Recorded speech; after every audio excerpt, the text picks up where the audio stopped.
Hello and welcome to Note There's Only Trash Here podcast, episode 58. The date today is the 17th of 2014.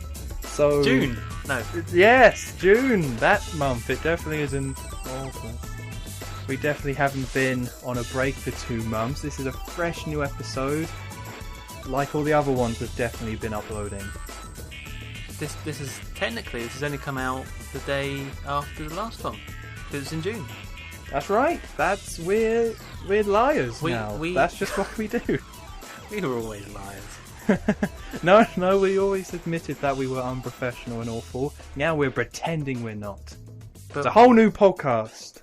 Oh yeah, woo! We didn't fake professionalism. We didn't go and enjoy the summer or anything. No, that's for sure. Summer hasn't passed. No, it's still it's been raining a lot, but that's just summer showers. Yeah, I think that's a thing. But apart from that, it's been nice. Yeah. See, we were discussing before about how I actually did the intro, and I wasn't sure if it was hello or hey guys, because I usually go for the hey guys when it comes to my LPs and things like that, but I felt weird saying hello because you don't know this, but in one of the parts of Red Dead coming up, I thought it'd be funny to do an impression of you and you say hello, so I felt weird saying hello legitimately. Why? I just thought it just seemed appropriate. Oh god, that's going to be weird. I'm guessing one of you now, you realise. Oh yeah, go on then. I will. I will do one at some point soon. Well, I think it was part 22, so you won't see it for a while, but it'll make sense. Well, it won't, but it still made me laugh. When I start doing gun, I'll do it then, because it'll make sense. Oh yeah. Okay, done deal. Good. That's sorted. Can't wait for that. Me neither. I've got to start analysing your speech. See, that's weird because you're saying about starting up Gun, but I remember when we were doing the podcast 2 months ago. Yeah. And before a podcast or after, I guessed what the LP would be, and it seems like you still haven't started, so... No. I am slow between Let's Plays anyway, but then when another game got pushed in front of it, I get even slower. Well, was that Spelunky or Destroy All Humans? It was Bond. Oh yeah, of course, Bond. Yeah. How's Bond going? I haven't been able to record for a few days, but it's going all right. Except, the levels are so quick. I don't have time to speak, and then when I'm too slow, the game punishes me. Oh yeah. Yep. I'm like, mission failed. I was just explaining about the level. Oh. See, before, I'm kind of getting that with Red Dead, and before I used to just not do those sort of games, but now I like doing those sort of games, because it means you don't have to talk half the time. You just get a little thing in between speech, and then you shut up and let the characters talk. It's so easy, you can just coast. Yeah, M and Q do talk a lot. I can just let them take over for a lot of it. See, that's the thing, you keep calling him Q, and I'm not standing for it. R, okay, it's R. It should be the R spider, that's what I say. But he must be Q, because then the real Q died. Okay, what, so he was R, then Q died, and now he's Q? Yeah. That seems a bit out of order. He can't just, take his name. Well, if you follow certain Bond theories, then that's what Bond does. Yes. But we don't follow that one, because that's stupid. No, and that's what makes Everything or Nothing quite confusing, because it takes so much from all the other Bond films, but normally in the actual film series they keep them very separate, so that kind of makes everything make a bit more sense when they have a different Bond. But having Pierce Brosnan go up against Jaws, it's that's weird. Who then in turn is and the bad guy is related to Max Zorin, and it's just all over the place. Yeah, it's a nice idea, but still you kind of gotta... It does make it seem more like a fan fiction than its own legitimate story. Which is weird, because it was actually written by one of the real writers, so... Bruce guy. Yeah, Brucey. I guess he just wanted to have some fun. Because it was this isn't a film. I'm going for a game, I'll just have some fun with Jaws and everyone. I think so far that's worked out to be quite a good idea. Yeah. Yeah. Why not have Jaws? He was a good henchman. Throw him in there. Sure, and his girlfriend. No. Oh. Well, actually, what happened to his girlfriend? Did they get married in space? I don't know. Maybe. I mean, are they still trapped in space? No, Jaws is fighting James Bond again. So she's still in... Oh, it's a sad story. Maybe she slept around. With aliens. Which is why Jaws is now evil again, because he can't trust anymore. Because he turned nice right at the end. He helped Bond, didn't he? So yeah. Something has caused him to go back on that. What's Bond? Maybe Bond went up to space for a bit and sweet-talked whatever her name was. So Bond is the evil person Yeah, now. yeah. And Jaws is just trying to mend his broken heart. Yeah. But you can't solve all problems with biting, and Jaws will never learn that lesson. And that's the tragedy of the character. He still doesn't know that electricity is bad for him. You would think he would know that by now. You would think anyone would know that. Electricity is good for no one. But for some reason, Jaws just finds himself in those situations. That wacky guy. Oh, that guy. Yeah. Just like, get away from those cables, George. You know what it does to you and everyone else, but for you it's 10 times worse. He'll never learn. He's too much in love. That's Or the not. problem. Or not. Or is. I don't know. Nobody does.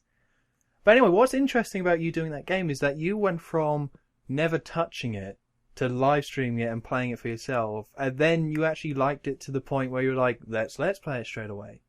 Yeah, it's a really fun game. It's Yeah, frustrating at times, but it's fun. I thought that was interesting because I always thought it was one of the better ones, but I haven't played it in years. So with most of those sort of games, I just assumed they didn't age well. Like third-person games just don't age too well. And just shooting games in general actually don't usually age well. But, you know, if you were able to play it fresh in 2014 and still like it, then that probably says a lot about that game. Yeah. Yeah, some parts, you know, don't do so well, but that's a given, I suppose.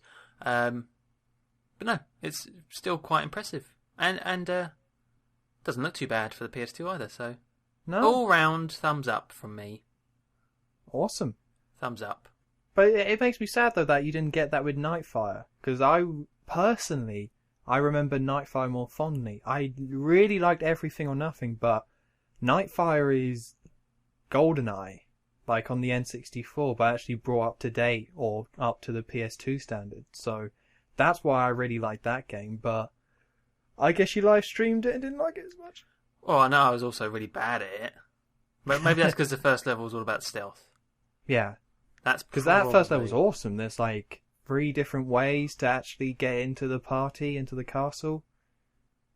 Oh, yeah, I remember, yeah. You either do it your way and just storm in, or you get in the truck and the truck takes you in, or you climb down on the bridge and stealth your way past all these windows and break in that way.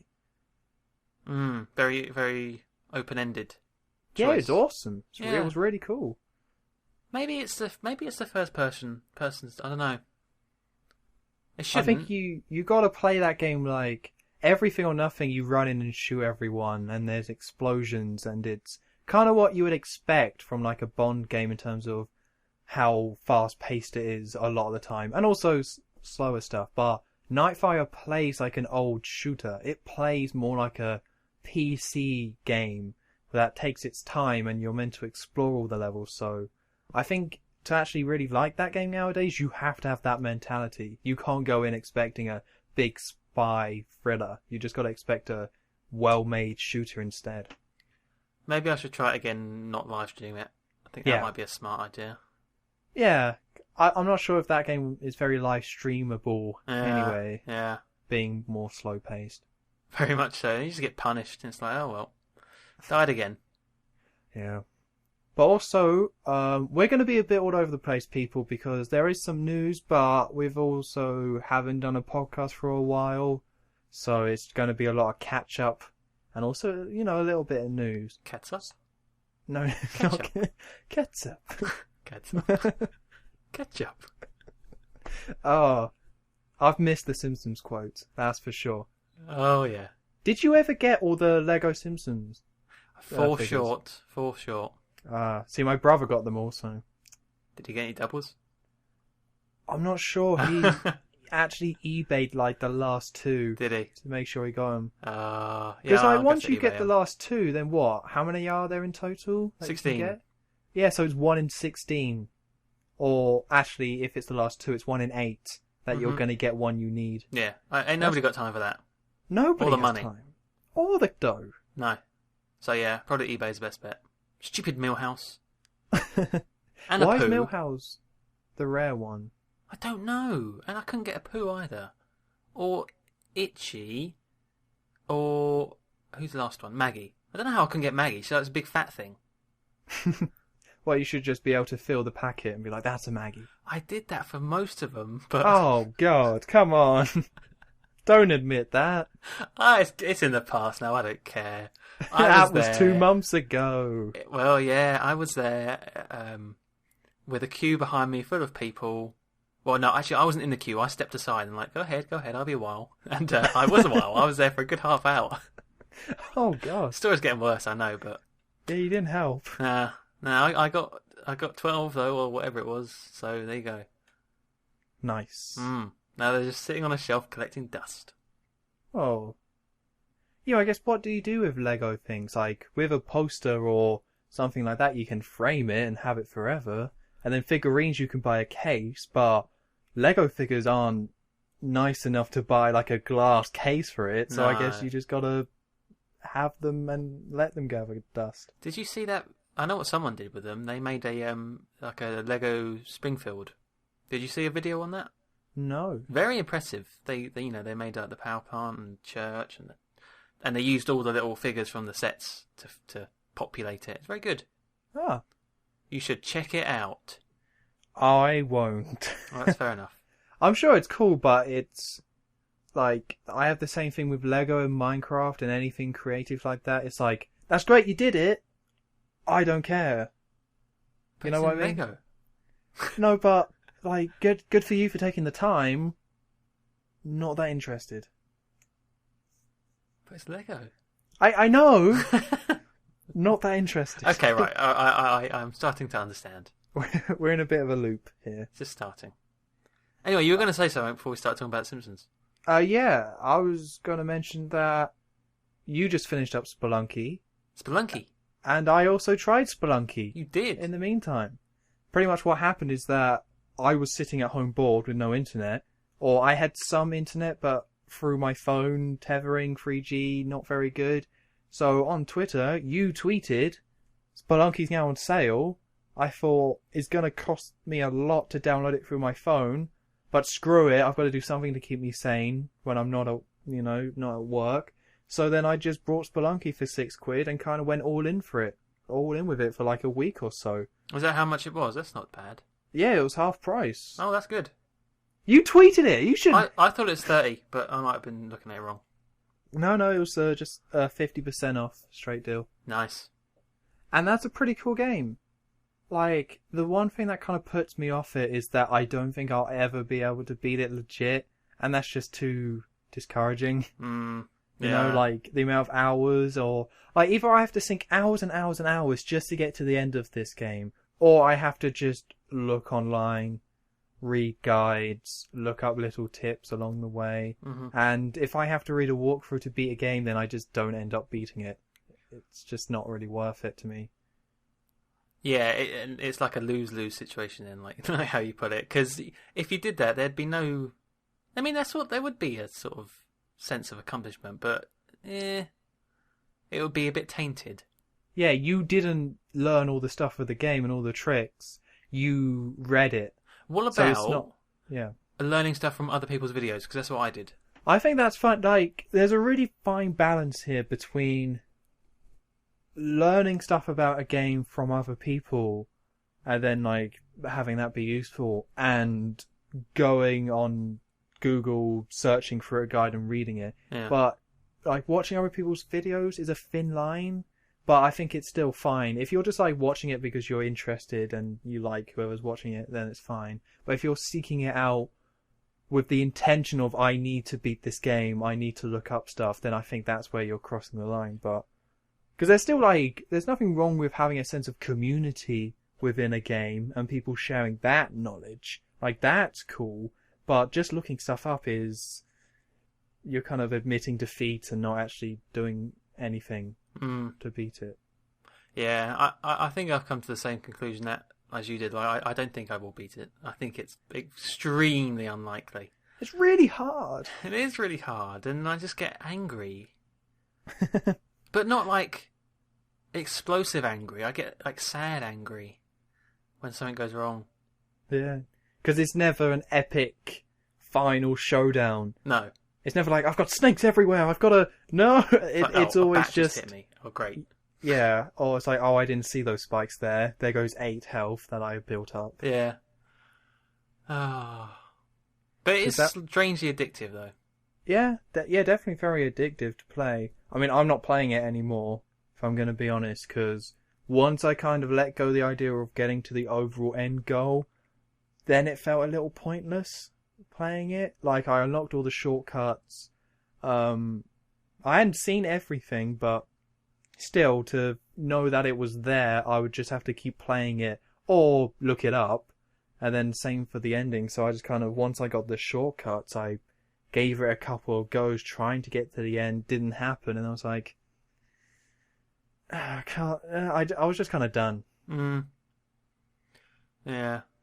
It'd be cool if they had like some update to it with like different worlds, different themed levels. Yeah, something just, or maybe just a whole new expansion pack. Yeah. Mixing things new up. items and stuff like that. That'd be cool.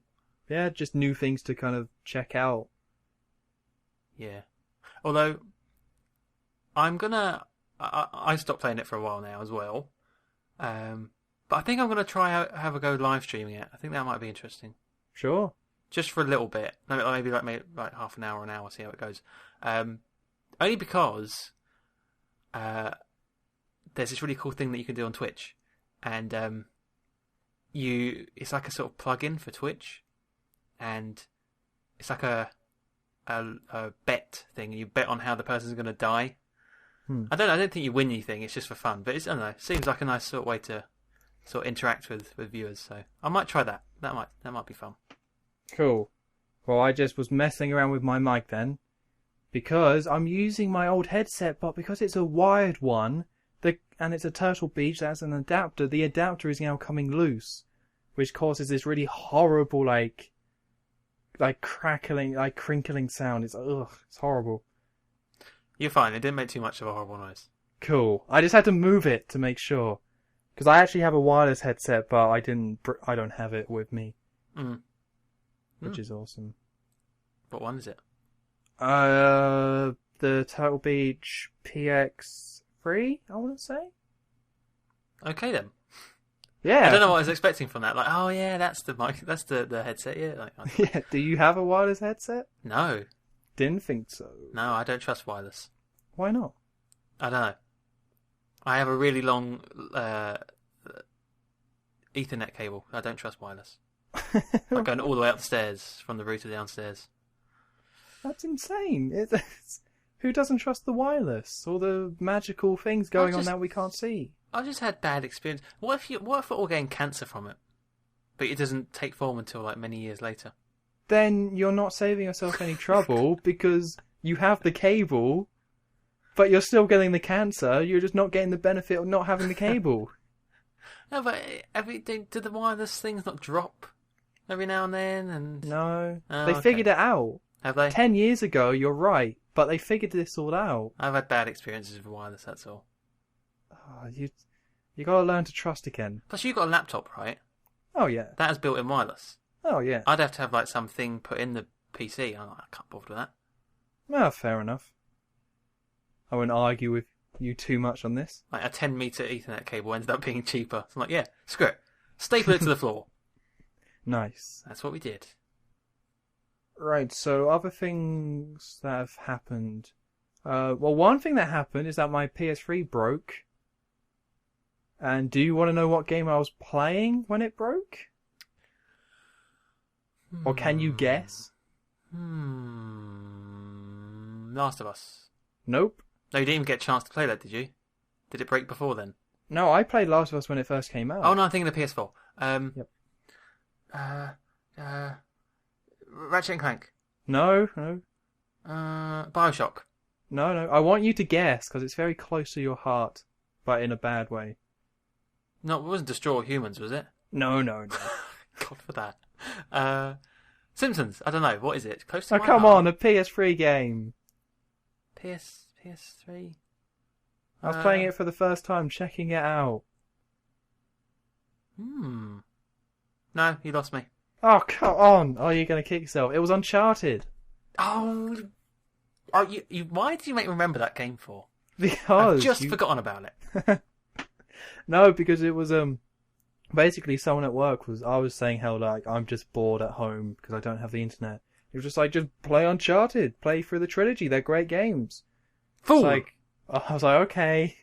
So I brought the first one, played about 3 hours of it. Then my PS3 broke. It was unrelated, but Yeah, of course it was. The PS3 knew. yeah, it knew.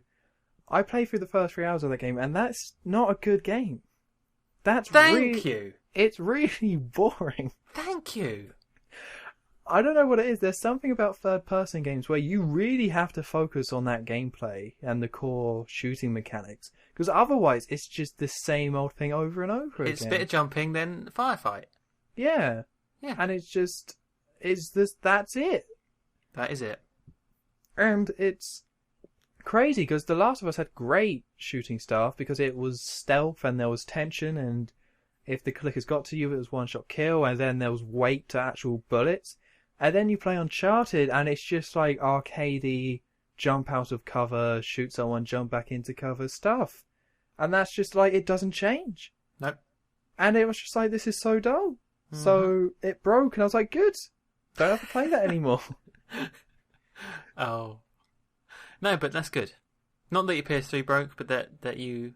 I'm not alone anymore. Yeah. You can join me on the dark side. Oh, good. Of Uncharted fandom. As long as you join me on the Skyrim, GTA, Avengers... I'm sure there's some others, but you got to join me on that dark side. Yeah, what the hell. Yes. Sure. You definitely haven't live streamed GTA 5 recently, that's for sure. No, I haven't. Wait, I have. Oh yeah, by the way, with the live streams, I have been there for some of them. Like, but there's always been something in the way. Like, I've watched your live stream twice at work, because you start at 8, and on Friday, that's when or just throughout the week, but I'll be at work then, and at 8 o'clock is my lunch. Oh, wow. So I've just kind of stuck it on. But the good thing is that Twitch doesn't work, or the Twitch chat doesn't work at work. Oh, they blocked it? No, it just doesn't work. Oh, okay. They don't block anything. Oh. They just, like, if you're browsing stuff that you're not meant to, they're meant to, like, go up to you and say, stop, no, you should do work and stuff, but they don't. Well, especially if it's on your break. Yeah, on your break it's fine. Yeah. Like, you're allowed to watch whatever you want. Porn? But I put on the live... No. I heard that. Okay. No, so I was watching, like, 2 of them for the first half an hour, but the chat didn't work, so I couldn't just say, hey, everyone, or just, because I've been gone for, like, 2 months. And then there was one time when I was watching, but I was trying to do it on my phone, but... I've heard the Twitch phone thing's rubbish. It wasn't that, it was... Yeah. It was awful. It just didn't kind of work. The 3G didn't work. So I was, like, trying to get it work for a bit, and then gave up, and then left. Well, it's only Destroy Humans, so, I mean, it's really not anything. I beat it, Awesome. but there you go. Yeah, I'll be honest, I haven't watched the parts, because No. I don't have the interest in Destroy Humans. If I did, I would watch, but I don't. And that game, some of those missions just... I don't anymore. I've washed my hands of it. You're done. I'm done with Destroy You only Humans. have one more game. No. Just one more, and you're done. No, that's what people keep saying, and I'm like, no. This is my last game. 75% of the way there. Not doing it. Why not? Not Big Willie, no. Oh, come on. No. It's not that bad. They should have made you doing your Dexter review. That's right. Not too long ago, and how it's sort of like a little spin-off with a side character. They should do that for Pox. I'd play a game with just Pox. I mean, would he have his body? I don't know. But Cool. I want just give me another one. Give me a new one. There you go. Big Willy Unleashed 2. Hey, if it's new and not on the Wii, it might be good. Oh. Well, that's sad. Yeah. You do know there's a chance of a new one coming, because it is owned by Nordic Games, because Nordic Games swept up all the THQ licenses that didn't get brought. Yeah. So they got Destroy All Humans, Red Faction, Darksiders, I think they got. Yeah. And some others as well, so they might be making a new one. I think it would do surprisingly well. I don't think so. I don't know. It's just, maybe. I suppose maybe if they marketed it right, because it seems to be a very nostalgic game. Well, here's the thing: like it'll be Time Splitters all over again. When we could have been getting Time Splitters 4, but there just wasn't the fan response. There was some fans, including us, saying, "Give us Time Splitters 4." But there wasn't enough fans to make a AAA title out of it, so that's why we're getting Time Splitters Rewind whenever that's coming out. So I think with Destroy All Humans that'll be even less. Like there'll be some people out there really wanting it, but not enough that they're going to actually commit resources to making it happen. So you just lied. What do you mean? You just said there's a chance. Yeah, there's still a chance. Like they might just make it anyway. Because Crytek actually specifically requested people say, do you want this new game? And there was like a, yeah, and that wasn't enough. But to show Humans, they might just think, hey, we've got this property, let's actually make a game out of it. Maybe. I mean, there was also a chance that Crash was going to get revealed last week or this week, but that didn't happen. Oh, was there? Well, it's the whole thing where Sierra Entertainment, who currently own the Crash license and Spyro, maybe, not sure. Basically, like 4 or 5 years ago, actually maybe more than that. I think it was 6 years ago they got brought out by Activision and kind of just disappeared into Activision. And then on their website they were saying how more to be revealed at Gamescom 2014. Sierra are back! And then they didn't reveal anything. So it's like, cool. So what was that all about then? Nothing? I don't know. They just updated their website and then some people noticed it and nothing happened. They didn't reveal anything. Am I right in thinking Sierra's the one that used to do point and clicks? Yeah, they did all those classic point and clicks. Yeah, Anyone that okay. wasn't LucasArts, it was Sierra. Yeah, okay. And then that was just nothing. Well, that's great. Yeah, so at least there was some acknowledgement that they still exist as a company, so they could still come back. But they said they would and didn't, so that's not a good sign. You think that would be their opportunity, but oh well. Yeah, the one they created for themselves. Yeah.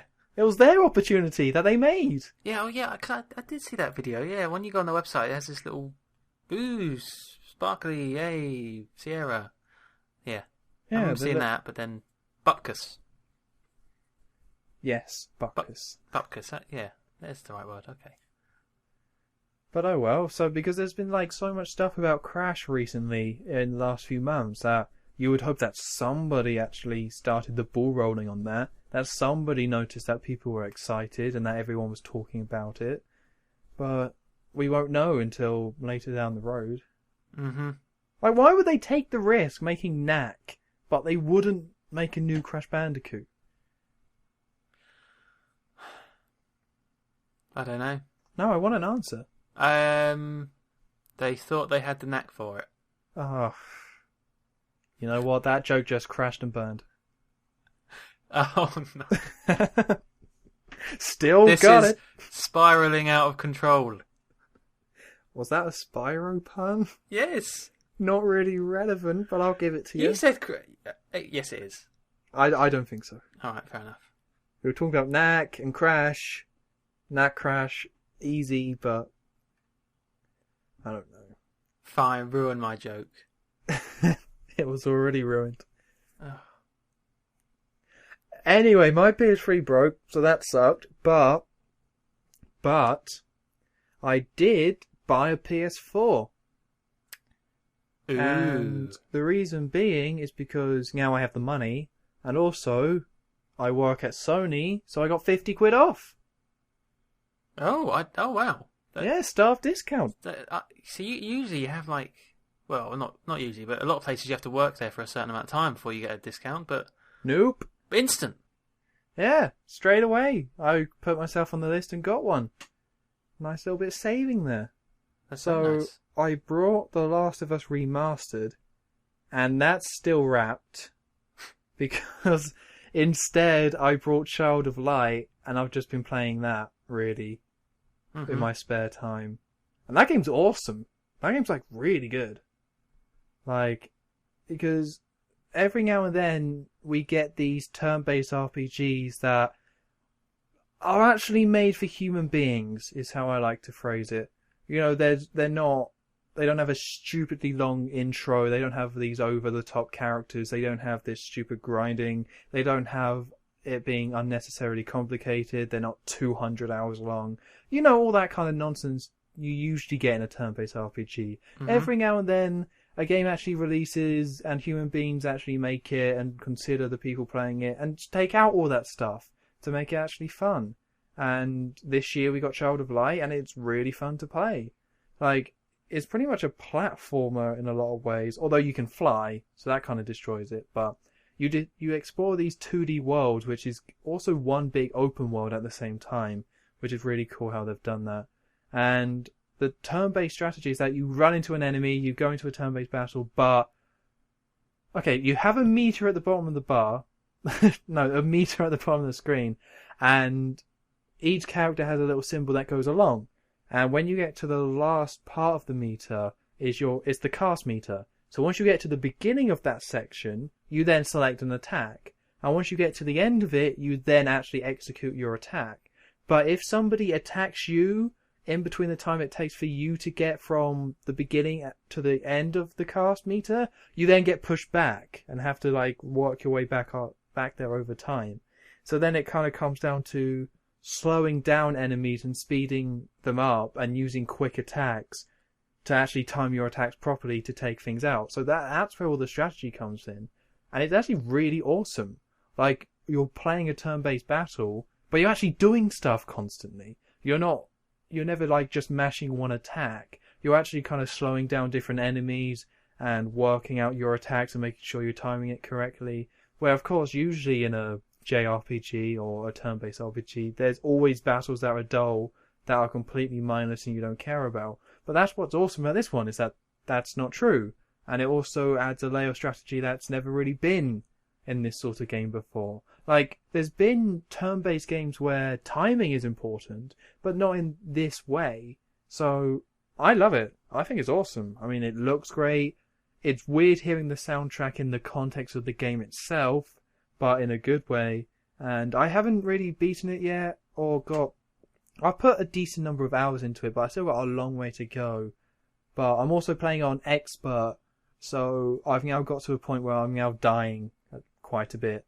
Like, about on the 5th or 6th chapter, and now it's actually got quite hard, so... I mean, I'll see, how it ends and how the rest of the game is, but definitely recommend it. That game's awesome. I remember you talking about that a while ago. Yeah, it came out a while ago. It came out like March, April time, but I just never got around to it. Wait, am I thinking of the right game? Is this the one that you said like has the concept art like put directly in the game pretty much? Yeah, that's the one. That's the one, okay. Where they just draw stuff and then it's in the game how they drew it. Oh, that's cool. Yeah, it's really good. I mean, it's kind of weird with those sort of games is that it's really good, but there's a certain crowd who are all in with JRPGs and likes all the nonsense and pointlessly confusing stuff.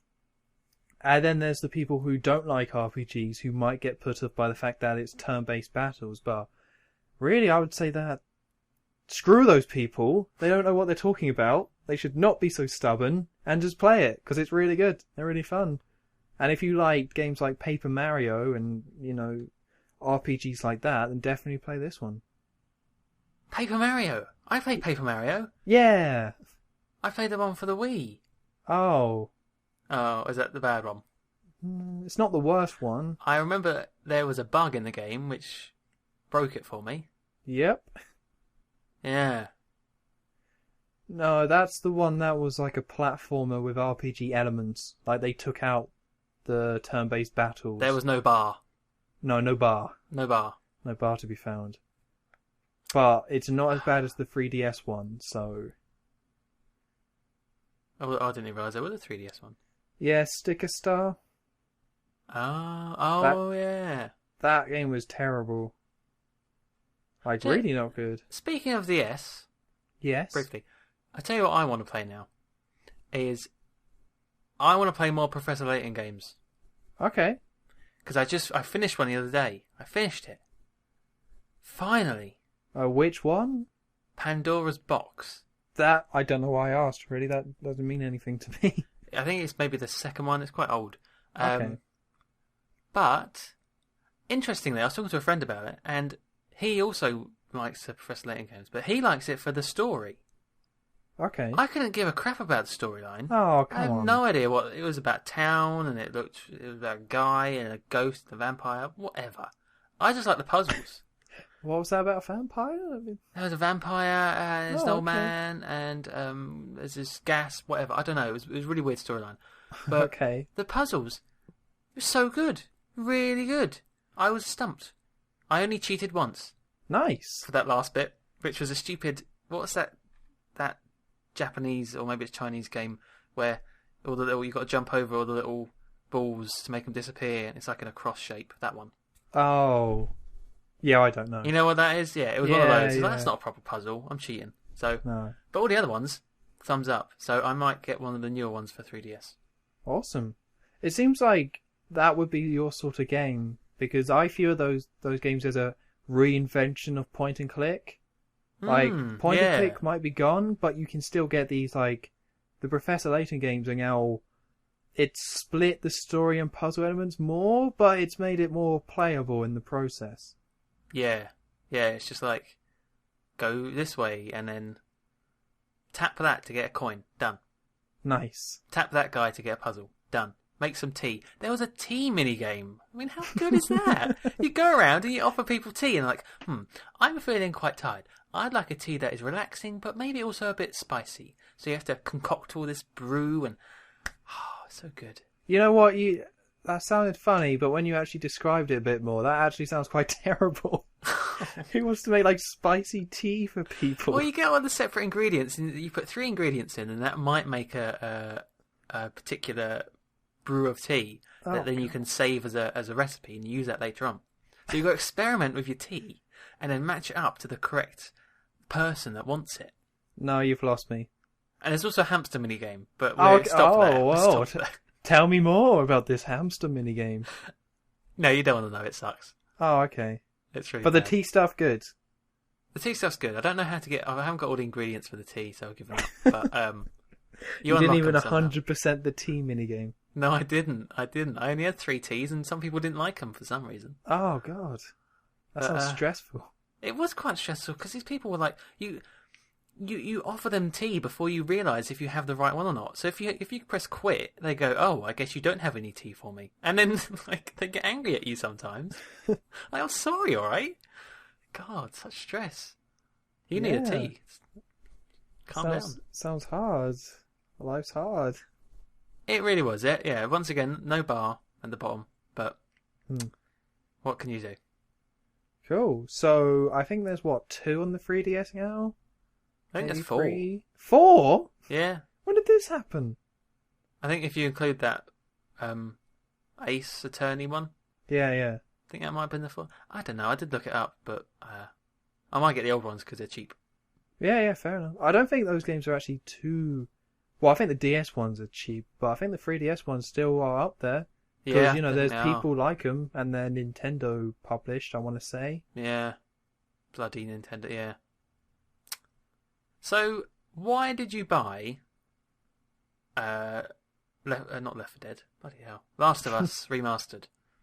Because, basically, when The Last of Us came out, I brought a PS3 for it, but I didn't really have the money.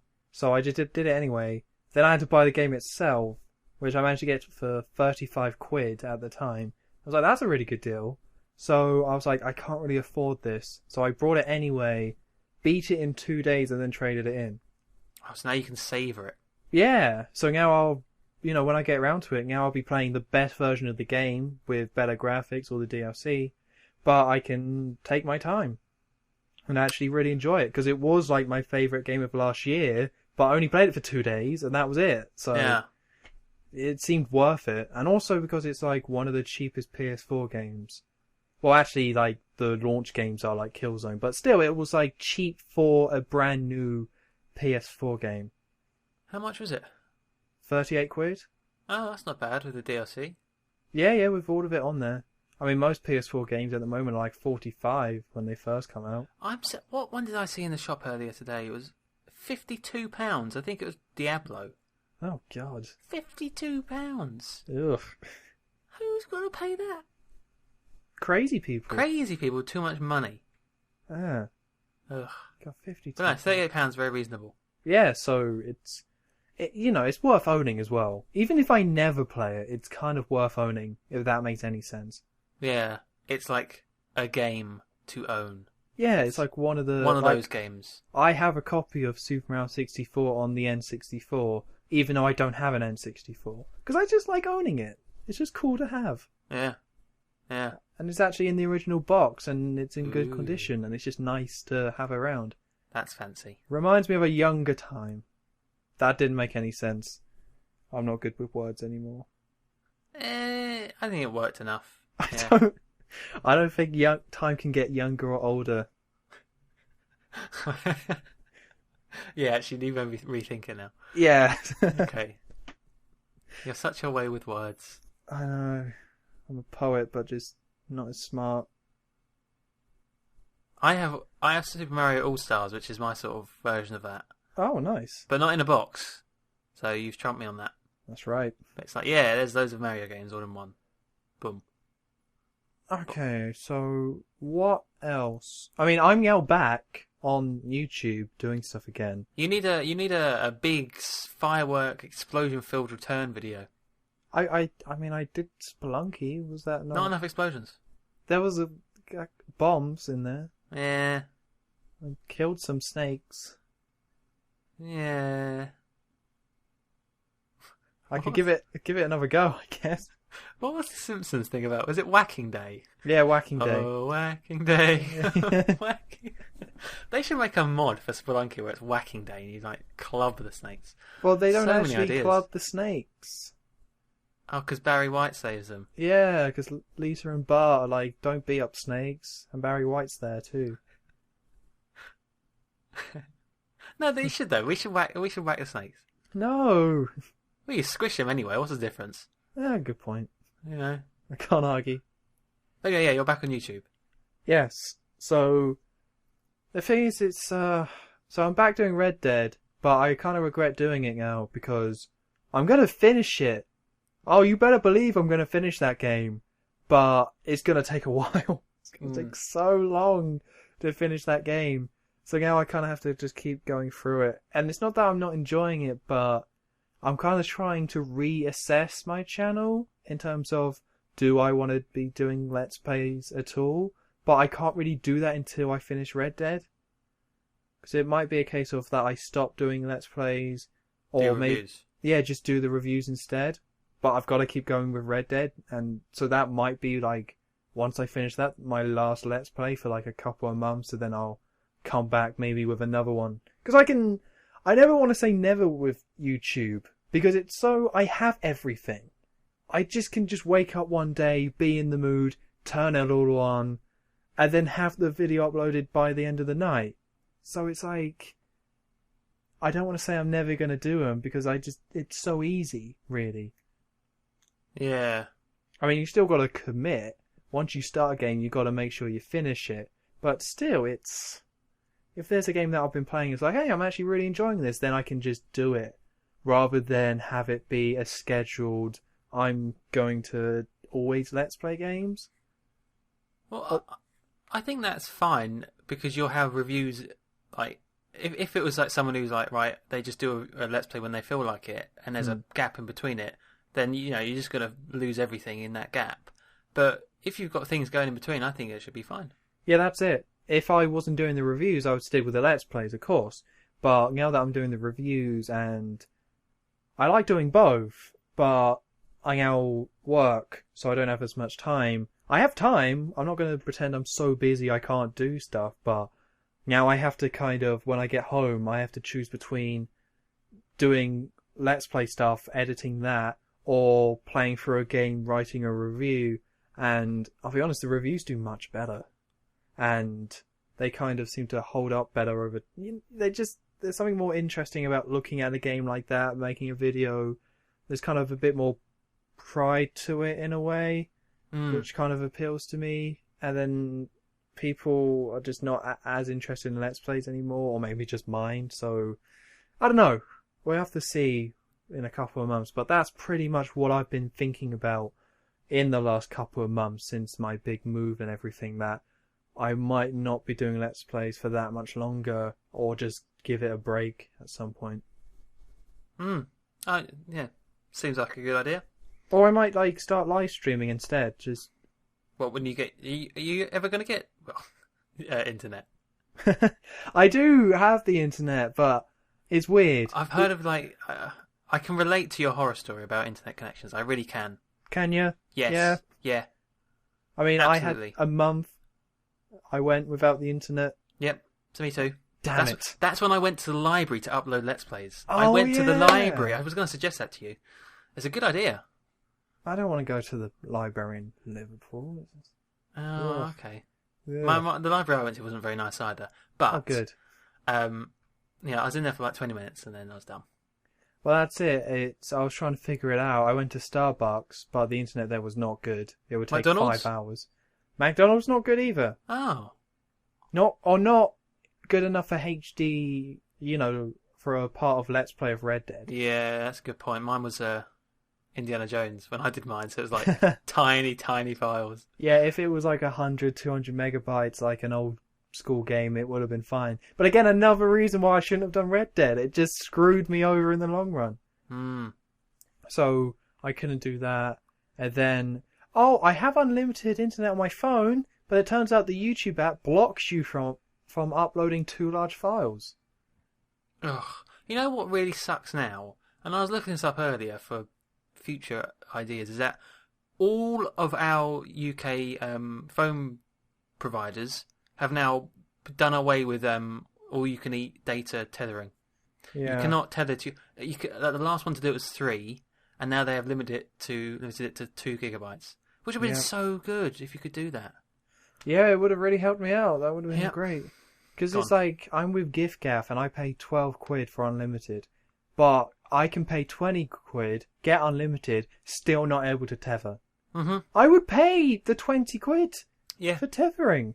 Like, why is there not separate plans for tethering? Like, you pay more and you're allowed to tether. That's fine, I'll pay more. But no, it has to be on my phone. And let's face it, there's only... The reason maybe why they took it off is because... a few people took it to the extreme, maybe. Yeah. But most people aren't going to do that much anyway. It's just the knowledge that you don't have any limit. Oh, it's just so annoying. Yeah, they could have figured out a better solution. Yeah.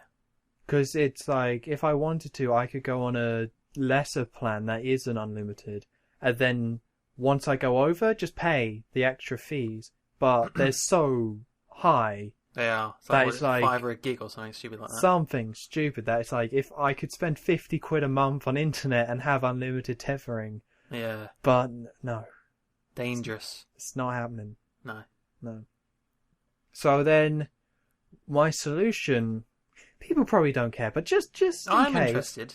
Okay, so I don't have a phone line installed. That's still not going on.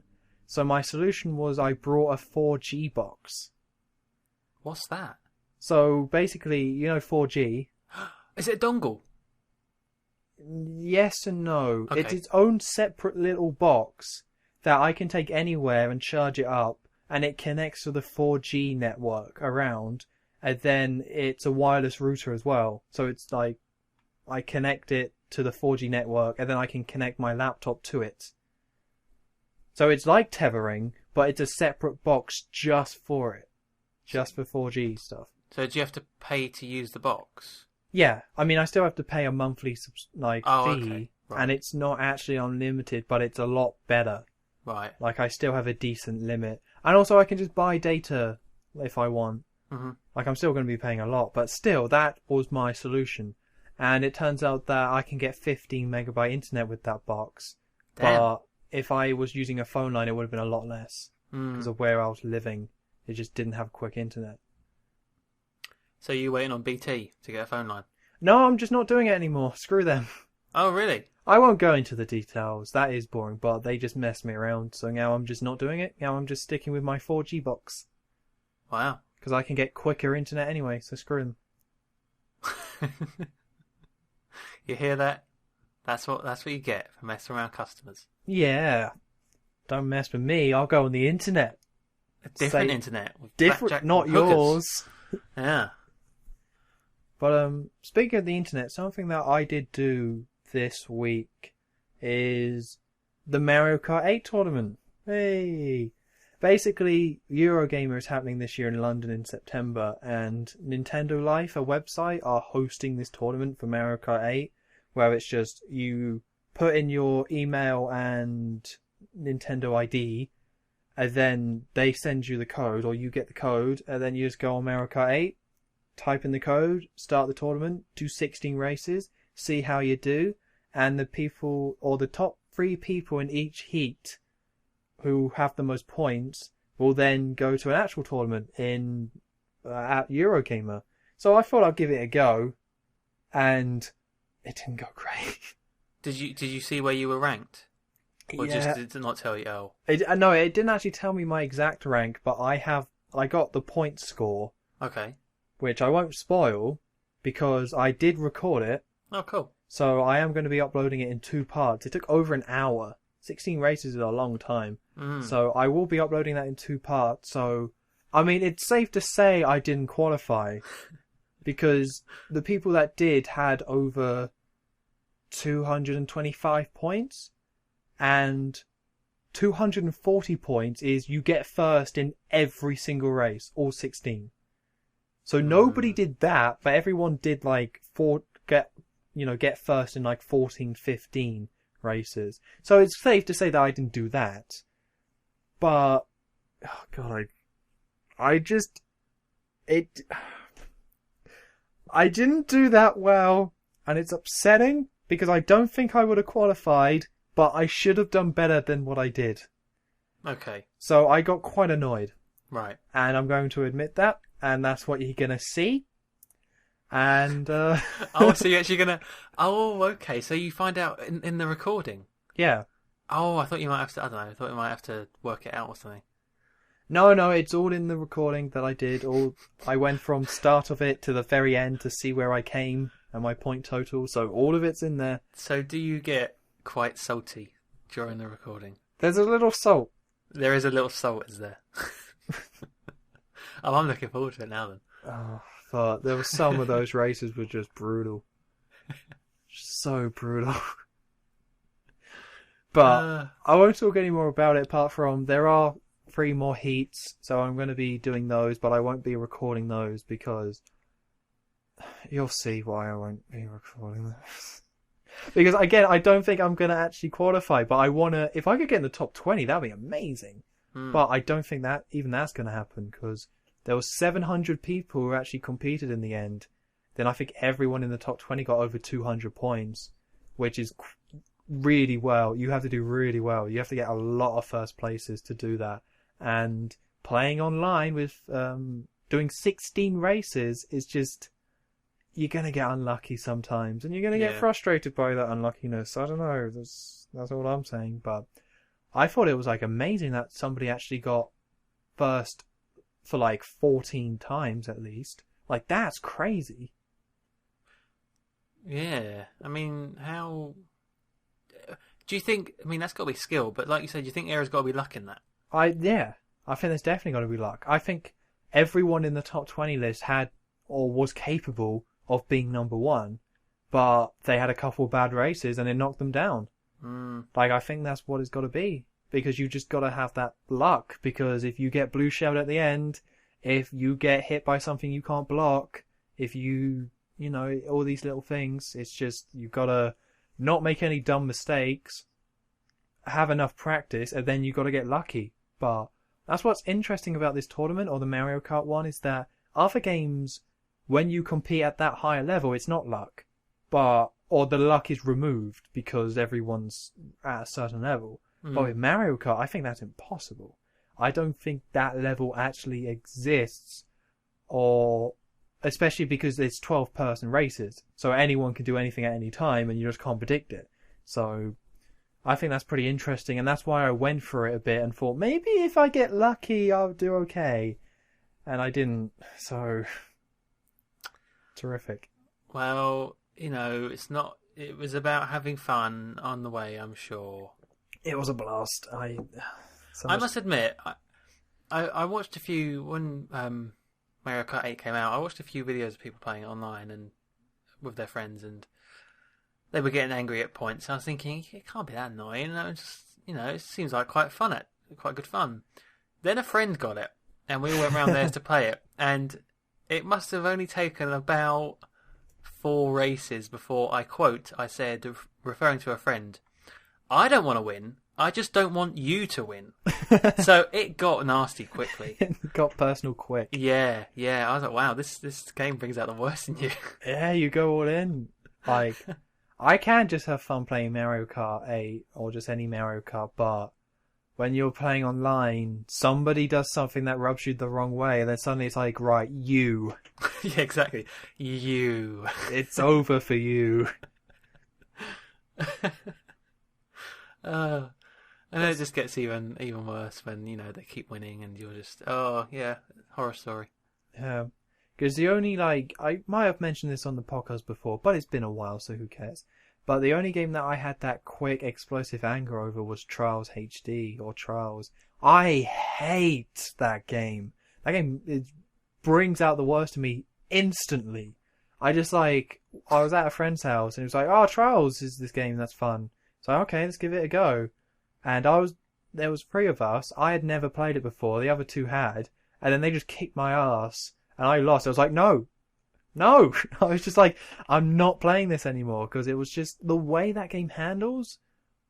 It's like, when you mess up, I can't describe it, but it's just so enraging. When your little man just goes over your bike because the physics are like, you just land weird. And then you just mess up, and it's just like, oh. So now, that's the only one that I actually hate and will never play because of that sort of anger. But, Mario Kart I can still have fun, but screw Trials. Yeah. Hate that game. I never played that competitively. I always just messed around in the map maker, trying to make the guy die in funny ways. I never touched that because I was worried that might happen. Yeah. I think, just one player you can kind of get into it. You might also have some rage, but there was something about the multiplayer where your friend does a jump, no problem. You do the jump, and it seems like you're doing the exact same thing, but because you're not holding the stick in the right way or something like that, or your speed is slightly different, then you just flip upside down and lose and have to do it again. It's like, come on! I don't need this. Yeah. It's all a bit. And especially some of the later levels, I was just like, no. I'm not even, just no. Some of them were stupid. So what's the game that you would say that you've got the angriest at? Like where you just had a moment where you're like, one of those. Because watching some of your Let's Plays, like Spelunky in particular, you can tell you want to have that moment. Because I've experienced that as well, where you're Let's Playing a game, so you stop yourself from having that moment. Yeah, you've got to. But you're just like, okay. Car. And I know you've had that a couple of times. I've seen it, but I must have had that at some point during Path of the Furon. Oh yeah, of course. At some point, that game is just too annoying and stupid to. Yeah, actually, I think it's probably there's one mission where you have to protect the monastery, and yeah, that's bad. That was bad. Does it speak for itself? Yeah. And actually, there was because I've played through Everything or Nothing, to see what it's like before Let's Playing it. And there was one mission in there that really bugged me. I can't remember what it was now, but that one got me pretty riled up. I think there is something about those sort of older games where you can get stuck on the later missions because they just made it impossible. Like, modern games or modern AAA games are so streamlined and smooth that they don't let that happen anymore. Like, I can, it's the reason why I can play through the recent Call of Duties on Vectron no problem, because they don't have those moments where you're just stuck on one bit because somebody just didn't take the time to think out the enemy placement. But on certain PS2 games, you can just have those levels where it's just like, it's just harsh. Yeah, and you're just stuck, and it's like, God damn it. Yep, so that's going to be fun, go back to that level. I think I remember what it was now. It's to get some Bond moment, and it's really annoying. Is it going to be worse than the helicopter level? Actually, that one really bugged me as well. That was half an hour of anger that I cut out to do that. That's great. You know why it didn't seem that hard watching the video? You're wrong. I did it first time when I was practicing that level, and then as soon as I turned the recording on, boom, couldn't do it. You try, you'll fail. Okay. The flames don't have any pattern to them. It's stupid. You can't see the back of the helicopter, so you don't know if you're getting hit in the back. All right, yeah, let's move on. Okay, yeah, don't want to bring it up. No. See, I would try it, but my PS3 broke, so I can't play it. Oh, yeah. I have it on PS2, but which is PS2? No. Oh.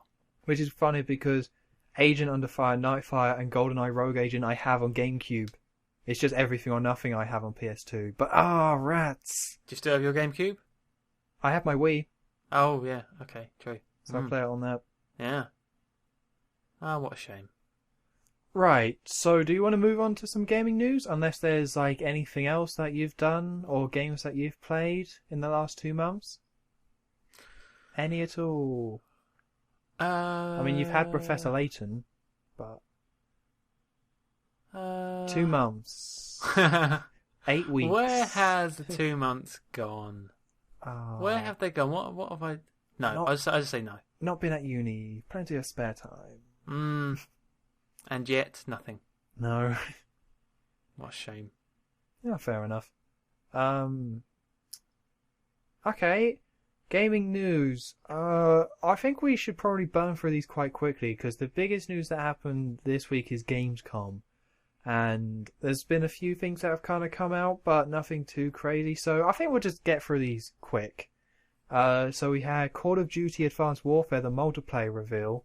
That's what I did. Sorry, that's what I did over the thing. I watched the whole of House of Cards. Kevin Spacey reminded me. Nice. And now he's practically playing the character from House of Cards in Call of Duty, it looks like. Does it make you more excited about Call of Duty? Slightly it does. I'm not going to buy it, but I'll be watching it. I might watch some of the storyline just to see what he does in it. Yeah. As sad as that sounds. See, here's the thing that they've got to nail in that game. The way he dies. Because he's the bad guy. He has to die. He has to have a cool death. Yeah. Definitely. Like something to do with tigers. I'm feeling tigers. Tigers could work. Like tigers with chainsaws. That's what I'm thinking.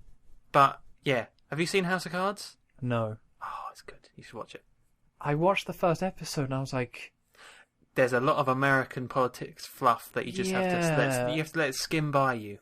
Apart from Kevin Spacey, every character seemed like a cliche of like that sort of show. Like the young woman reporter who's trying to make a big break for herself, and then the incompetent guy who's in power even though he doesn't deserve it, and he's just going to get Oh god, it's just... Yeah, it just seemed... I know Kevin Spacey's good, and he's probably good in it, but I just don't have any interest in anything to do with American politics. Or fake American politics, I should say. Okay. Anyway, carry on. Yeah, so Call of Duty. Yeah, so the multiplayer reveal happened of that, and... I did see that. Oh, Sorry. You did? No? Yeah, I did see that. Yeah, I was just remembering now. I did see that. Very fast, wasn't it? Yeah, we're not going to break it all down, because honestly I don't care, and I'm guessing you don't care. But there's some cool stuff going on, like one of the levels there's just a tsunami halfway through. you know, because Call of Duty Ghosts tried Revolution. to. Yeah, I mean, Call of Duty Ghosts tried to do it and didn't pull it off. It looks like they're actually going to put it off, because with Battlefield, the Levolution stuff kind of makes sense because Battlefield is not that, or it's not as arcadey, so you can mess with the map and it doesn't matter that much. But in Call of Duty, it really matters if you mess with the map. So they kind of had to make sure it wasn't as over the top as Battlefield. And it seems like they got the balance right. Like with the tsunami. It's just the tsunami comes, everyone gets washed away, and then it's a new map. So, you know, I think they kind of nailed that. And then there's a lot of jetpack stuff in there. But the only real point I have about the multiplayer is that I'm sure it'll be fine. But the only thing I can really say is that it looks slow, or it looks like it's a Treyarch game, which I find very bizarre. Like the way the guns seem to be, the way the emblems and or the way the HUD is, and how slow the game is and everything, seems like it's Treyarch, which is odd because Sledgehammer helped make Modern Warfare 3. So I'm not too sure where this has kind of come from, but like the only reason I don't have more to say is because the important things to me when it comes to a Call of Duty multiplayer is you got to have good maps, you got to make sure like ground war actually is good, and you got to have good guns and perks and all that. So we're not going to know that until it actually comes out, because with the maps you can look at them and think that's a cool idea, but you don't know how they actually play in terms of the way people play them and everything and getting around them. You don't know that until you have a controller. And you don't know if the weapons feel cool and actually feel right. And you don't know if the customization actually works until you do it yourself. So, after being burnt by Ghosts and Black Ops 2, those two had bad multiplayers, I'm still going to play this one, but I can't say if it's going to be good or bad until it actually comes out. Yeah. Is this another case of we'll just have to wait and see? We'll wait and see. That should be the slogan, shouldn't it, for the podcast? I'm sure it has been. We'll just have to wait and see. People will be like, where's the podcast for the last 2 months? It's like, just wait and see. We might make a new one. And we have. Hooray! Yay! Okay, next one. Rise of the Tomb Raider. It's now an Xbox exclusive. Microsoft are still scumbags. Good for them. Yeah. Mm-hmm. It's just, how do... People were angry about that. I know, I think people are slowly coming around to what I've been saying for years now about Rayman Legends. It all started from there. Microsoft are just scumbags who throw money at developers. And now that it's affected a franchise like Tomb Raider, people are actually upset. And good! Maybe this will stop people from buying the Xbox One, which is not very good. Because I'm really interested in this Tomb Raider game, because I really like the first one. The first strike in the coffin was that horrendous name. The second one was that horrendous trailer, and now the third one is this exclusive deal, so all my hype is pretty much gone, but still, screw Microsoft. What's it called again? Rise of the Tomb Raider. So it's called Tomb Raider Rise of the Tomb Raider? No, it's called Rise of the Tomb Raider. Oh, okay, right. But what's wrong with that? Because it's Rise the of second... the Planet of the Apes sort of thing? No. It's the second game in the series. Right. So it goes if we're just looking at the reboot, it goes Tomb Raider, Rise of the Tomb Raider. So the first one should have been called Birth of the Tomb Raider. Well, the first one should have been called Rise of the Tomb Raider, if they're going to do this horrible naming scheme. Like, it works for Planet of the Apes because that's how they used to do it with the older films. Like, Beneath the Planet of the Apes and all that. Like, Rise of the Planet of the Apes worked. But this one, there used to be Tomb Raider, Tomb Raider 2, Tomb Raider Angel of Darkness, all Dawn that. of the Tomb Raider. Dawn of the Tomb Raider. And yeah, okay. So going Tomb Raider as the first one, and then the second one being Rise of the Tomb Raider, it seems like they wanted to call it something like Tomb Raider Origins, but they didn't want to be cliche, so instead they just went to being terrible. Which, I mean, good for them, they're not being cliche, but it's still a bad name. They should have called it Tomb Raider, like two. Oh, like Banjo-Tooie. Yeah, they should have done like that. Like Toomey Raider. Yeah. No, that would have been bad as well. No, it would have been... But not as bad. Would have been interesting, at least. Oh, well, yeah, anyway, it's a shame that they've sort of killed off a lot of people that... Killed off a lot of people? No, not put off a lot of people that... Yeah, the murder interested. wasn't cool. yeah, that wasn't too good of them, but... We're against the murder. they've put off a lot of people who really like the first one. Yeah, because it sold most on PlayStation. Or the PS4 version of the definitive edition of Tomb Raider sold more than the Xbox One version. So this really is a case of Microsoft threw money because they wanted the exclusive, and that's that. There you go. Well done. Right, next one, Tearaway Unfolded. I'm only mentioning it because I love platformers, so the idea of a good one coming to PS4, now that I have one, hooray. So I'm going to be buying it, and it's good to see another platformer. Speaking of PS4, by the way, temporarily, I haven't actually watched any of it myself, but I've heard a lot on Reddit and tweets and crap like that there's this demo out for a new Silent Hill. Is it Silent Hill? We can get to that. It's on the list. Have you played that? Okay, it's on the list. Fair okay, well, yeah, Tearaway, I've covered it. So the next one is Silent Hills. So pretty much, in case you don't know, like poor Joe over here, what happened is that Konami revealed PT, or Sony revealed PT, saying like, this is a new indie game, but we're doing something different here. We're releasing it right now as a demo. Like, you can go play the demo right now, download it, and check it out, see what you think of it, and then it'll be released later this year. The next day, it was then revealed by Konami that was actually Silent Hills, and they were kind of playing everyone for fools that they released it as this demo to kind of trick people. Not sure why, maybe for the big reveal of it's actually Silent Hill, but they actually reduced the graphics and made it look worse, to try and make people think this is actually an indie game. And PT is actually playable teaser for the new Silent Hills, which is being made by Hideo Kojima, the guy behind Metal Gear Solid, and also Guillermo del Toro. What's his name? Guillermo. I don't know what it is. Guillermo del Toro. Gulliver's Travel. I don't. Yeah. Yeah, the guy Pan's behind. Labyrinth. Yeah, Pan's Labyrinth, Pacific Rim, and Hellboy. Yeah. So that's a pretty awesome reveal, and also it's starring Norman Reedus, I think his name is, who's the guy from Walking Dead who plays Daryl. So it seems like Konami are going all in with a brand new Silent Hill game, and I mean, we don't really know much about it because of this playable teaser thing. Like, this playable teaser thing seems cool as a reveal, but now it's like, okay, can we see some of the game, please? Because that was like a demo they just threw together and then, toned down the graphics, so it doesn't actually represent the final game at all. But still, it's still just exciting hearing this kind of news about Silent Hill. People said it was scary. Hey, that's good news. So that's good.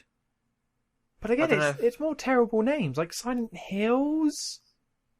Like come on, guys, just got it. That is a really bad name. That's worse than the Tomb Raider one. Rise of the Silent Hills, maybe. That's all right. Put two bad things together. The only one that, I know Alien and Aliens, but that was brilliant. Yeah, that just made sense because there were more aliens. Yeah, that's God. Are there more hills? Yeah, there's more Silent Hills. So I don't like the implication of the name, but it's still exciting that the big names are behind it. Although, it's like Norman, whatever, the guy that plays Daryl is not a good actor. Like, it's just like, we were talking before the podcast about Pierce Brosnan and Daniel Craig not being good actors, but, being good as Bond. But Norman, seems like the same case, where he's good as Daryl, because Daryl isn't, he's just kind of a rednecky kind of guy with a crossbow, so he kind of suits the part. But I'm not too sure how he's actually going to perform in this kind of situation, and if he deserves more acting work. But then again, it's kind of perfect in a way, because the people or the protagonists of Silent Hill has always been fake, they're not the interesting person. They're just the one experiencing all the nightmare stuff. James Sutherland isn't interesting in what he says and his personality. What's interesting is how Silent Hill took his personality and threw it in front of him with all these demons. So, in a way, it's like a perfect fit, where Norman isn't going to do that well, but is going to do exactly what Silent Hill needs, which is a guy who has an interesting past and stuff going on, but isn't actually, interesting to see on screen. So again, it's like kind of brilliant in a way, but it's risky, but I'm hoping they kind of pull it off. So you're saying they should have hired Pierce Brosnan to do it? Yes! And he Or can start singing Mamma Mia. maybe hire him as one of the demons at this point. Yeah. He's getting old. Brief Pierce Brosnan tangent, by the way. He's going to play a character much like Bond again soon, isn't he? There's a film coming out where he's like a secret agent. Yeah, I'll watch it, but I won't enjoy it. Yeah, probably going to be the case. Yeah. Anyway, yeah. So that's Silent Hills. I haven't played the demo because I just haven't got around to it, honestly. I don't think I will, just because it's not actually representing the real game, but that's pretty awesome. Like, I'm not all in with Silent Hill, but I loved Silent Hill 2, so I'm definitely up for the opportunity to play another Silent Hill, provided it's good. And see more hills. Yes, all the hills. All the hills will be yours. See, my joke was like, what is it? The Silent Hills have eyes. See, I see the connection you're making there. I don't see the humour. Okay. See, sometimes words are similar, and phrases can be combined for hilarity. Right. This is not one of those times. Okay. Just to be clear. All right, thank you. Yeah. I just saw the word hills and thought horror and made the simple connection. I apologise. No, that's fine. You tried. Thanks. Okay, so the last game I think we're going to mention is Wild. Do you know what Wild is? No. Oh, good. Well, basically, Michael... How did French pronounce Michael? Michael? Michael. Yeah, Michael... I don't know. The guy behind Rayman is now making a new game called Wild, which just seems... It's hard to describe. It's just like you're in an open world, but it's kind of like there's animals everywhere, and you'll kind of play like a caveman kind of person. But it's meant to be like, it's actually a living world with all these different animals actually kind of existing and all these ecosystems existing in it. I don't know that much about the game apart from it looks kind of nice, but it's not... I'm not excited about it because it's this thing that I've mentioned time and time again, where when you make an open world game, people seem to be like, let's just make it generic because it's big. Like, they don't bother to put a personality to it. And that's what I saw when I saw the trailer for Wild. Like, it was 2 minutes of a world that had some couple of cool stuff in there, but overall the actual open world was very bland. Like, there's some grassy parts, there's some snowy parts, you can go in the water. Hey. But it's like, why don't you just make an interesting place for people to explore, rather than just, it's so big that it's fine. Like, if it was any other game and it was those sort of environments, you wouldn't tolerate it. People would be like, this is really a boring place to look. But because it's open world, they get away with it. And it's kind of frustrating, so I'm not excited about the Wild. I'd rather he made Beyond Good and Evil 2 or a different sort of IP. But, well, it might be good. I don't know. Don't say it. What? We might have to wait and see. But because it was an announcement trailer. We don't know. We don't care. Yeah, and I didn't say that about Silent Hills. That's true. Yeah. I mean, we probably do have to wait and see. But I don't know. I'm optimistic about it. Take that, Mikhail, if that's even how you pronounce your name. Yeah, why don't you go back to Paris? Ha ha ha. Take that. I think that's actually where Ubisoft is based. Or where his studio is, so good job. Frenchie? Yeah. You cheese-eating surrender monkey. There's the French France harassing done for the podcast. Yeah, it's very good. I've missed it. We checked off the list. Done. Okay, so that's pretty much it for gaming. Like, in the last 2 months, I can't really think of anything of note, because I just haven't been keeping up with games, mostly. Like, there's been stuff I've been keeping an eye on, but apart from Gamescom, there hasn't been, like, any that... I don't think there's been any big announcements, really. Like a new Assassin's Creed, things getting delayed, more footage of other games. Not that much in particular. No, I can't think of anything in particular. So instead, let's move on to films. Oh. Oh, okay. So, what This films isn't have gonna go you too seen in the last 2 months? Cinema One. films, anyway. One. One? A whole Yeah. film? One whole film. Wow. Well, it's always the way. Whenever like a couple of friends are free and we can actually go to cinema, it's always crappy films on like Mrs. Brown's Boys the movie. I'm not gonna go see that. Oh, good. I haven't seen it, and I've only seen one episode of Mrs. Brown's Boys, and it was God awful. technically television, I guess. It was on the screen, but apart from that, I saw video and I heard sounds, but no joy was had. So that means that we haven't been able to see Guardians of the Galaxy. Sure. We were going to see, for a tradition sort of sake, Expendables 3. Yeah. But we haven't seen that yet. I don't think it's out yet, is it? Or I has it think just so. come out? Maybe. Anyway, we haven't seen that yet, but we did go see Dawn of the Planet of the Apes. Okay. And I saw your tweets. Apparently Yes. you weren't a fan. Wasn't too much of a fan, What's no. going on I don't know. It was alright. there? Awesome. See, here's the thing. Yeah. I really liked it. You I- really liked it. Yeah, I think that the battle, like when they're storming the gate, that's awesome.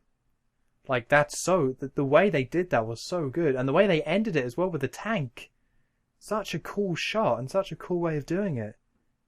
Yeah, it was a good shot. Did you But it not was think just a like shot. once they'd like after it finished, it was like, oh my god, like no? Well, Did you not feel the tension of that battle?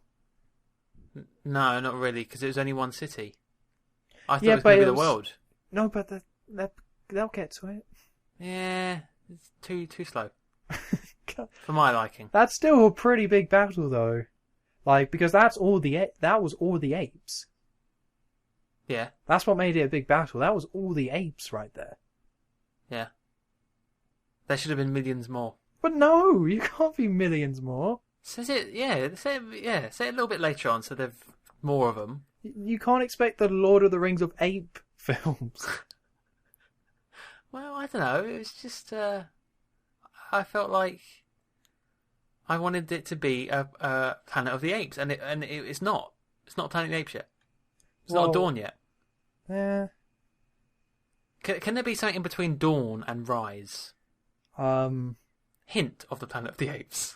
Because I don't think so. Because like, if you take it that it's all about the sun is rising, and then it's okay. dawn. So the sun is now up, but it's not there. So in between would have to be like orangey haze Of of the right, Planet of okay. the Apes. Mm. Wait, what do you mean you want one in between? Don't you want one afterwards? Well, no, I'm saying like that should have been the name of this Oh, song. that should have like, been as a one in between. But no, now I'm looking forward to the next one. Right. I think the next one's going to be the film I wanted this one to be. Okay. I'm hoping. So once that film comes out, And they then might you call that- should look back Yeah. on this one more favourably. Maybe I could just maybe forget this one and go straight from the first to that. But it's a good film. Monkeys. The monkeys were good. The monkeys were very good. Yes. Humans were crap. Uh, Well, this is what we argued about on Twitter. Yeah. I don't think that's an issue. Like, when it comes down to it, it's not a film about the humans. It's a film about the apes. See, I think it is a film about humans. No, but it's called Planet of the Apes. Yeah, but the planet was once humans. Yeah, So but it's it's about not. how they lose control. It's not about the fall of man. It's about the rise of the Planet of the Apes. But you can't have one without the other. No, but they have both. It's just focused more on the ape part. No, let's see. If they had Gary Oldman, if Gary Oldman couldn't save the film, Right. he couldn't save the film because it's like, oh, boo-hoo, one shot of him crying at his son's photo. Oh, he's got such a character now. Oh God. No, and the main guy, I don't know who that actor was. Was he at the Muppets film? No, I think it was someone else. That's Jason Segel you're thinking Right. of. Right, okay. Anyway, he was lame. He was absolutely lame. He was just the guy, like, trying to help. I found him very boring. Oh. I don't know, I just didn't like, I think you can have boring human characters as long as they're not the focus, and I didn't feel like they were the focus. Like, you had to have those characters because, when there's a war going on and all that tension, you have to have those characters, but, it's kind of like in older films, you would have, like, in this one, there's no, like, well, there are villains, but not, like, it's not like the humans are the villains, the apes are the good guys. So you can kind of have, it's just weird in this film, like, the humans are like the stereotypical, like, if you had a film about World War II, you wouldn't be like, well, the Nazis aren't, you know what I'm trying to say? This is a very muddled point, but you don't have to characterize everyone in the film for it to work. So you're saying, say if it was like a Nazi film, you wouldn't care if they were just like, just like, there. Like, I want to kill these people. You wouldn't care as much. They have basic motivations because they're one part of an overall plot. You see, that's very interesting that you bring up like the war, because that's something that I got from the film, and that's why I thought there could have been more focus on the humans, because the actions that the monkeys, the apes take, I thought were very much mirrored to the humans. That's like the point. Yeah, that was the thing at the end where it all kind of ends on like Caesar has that realization. Well, yeah, and the thing especially like that battle that you were saying that you really liked, that reminded me of, for example, say the opening of Saving Private Ryan, where they're just like throwing enemy like bodies at the gunfire. It was like that, practically like that, like D-Day. And so I thought that was really cool. That you could see how the humans have affected, or you can see behaviours of humans in the monkeys. Yes. Yeah. That's good. I like that. But going back to the war idea, wouldn't a film that featured more about Nazis be better, don't you think? Or gave them more, character. Yeah, but only if they were like the focus. Like if you had a film about someone being on that side and their motivations, they would still be up against other people, but it would be hard to focus on both sides without it becoming a bit, not cartoonish, but too like jumping over to the other side, Like you could have a film where you have this Nazi and you go through his journey and his conflicts and his fighting people, and there are other characters on the other side, but it's not his story. Or it's not the other people's story, it's that one guy you're focusing on. So I think that would be interesting, and that's how the film would play out. But jumping in between the two, unless there's like a key villain in there that you need to have backstory to, then it doesn't need to be there. Like, because the humans weren't key villains, so you don't need their backstory in the same way that you would usually. So, are you saying that when it comes to the tipping point of the Planet of the Apes, where the humans start to fight back, then they would have the focus? Yes, more so. But even then, I think they would still focus on the apes and what they're going through, as they did with this film. I mean, they might do in the next film, because the next film should be a clear war, so seeing the strategies and what's going through on both sides would be interesting, but it's still like, because it's just in this film, if they spent any more time characterizing Gary Oldman and the other people, it would be boring, because it's not actually relevant to the overall story. But is it only because you know that they're going to win in the end? No. Say if this was a brand new film and you didn't know monkeys were going to win. Because it would be more in the balance then, wouldn't it? Yeah, I think you're right. I think if you didn't know who was actually going to win and whatever, because the interesting thing about these reboots is that you know the end point, but you don't know how it's going to go there. So the way that it has gone there with these two films, I think is very interesting, and the journey and what they've decided to do with them, I think that's really cool. But if you kind of take that away from it, then yeah, I can see why if you like wanted a film about two sides and who's actually going to win, I could see that. Maybe that's why. Maybe I should. I'm viewing this film independently. Maybe when you look back at the larger scale of it, it might make more sense. Yeah, because this is just like, I think it's a great film and it does tell its own story, but it is again a piece in the puzzle. They are building this big universe. It is a sequel to Rise. It is going somewhere, but again, I still think it's a good film in itself, even without it going somewhere. But I don't know. I know my argument's kind of weak because I'm trying to say, oh, you don't have to develop character in film, but I don't know. I just walked away not feeling like that was missing. Okay. So, yeah, we'll just have to agree to disagree. But that's just I didn't feel like that was missing when I watched it.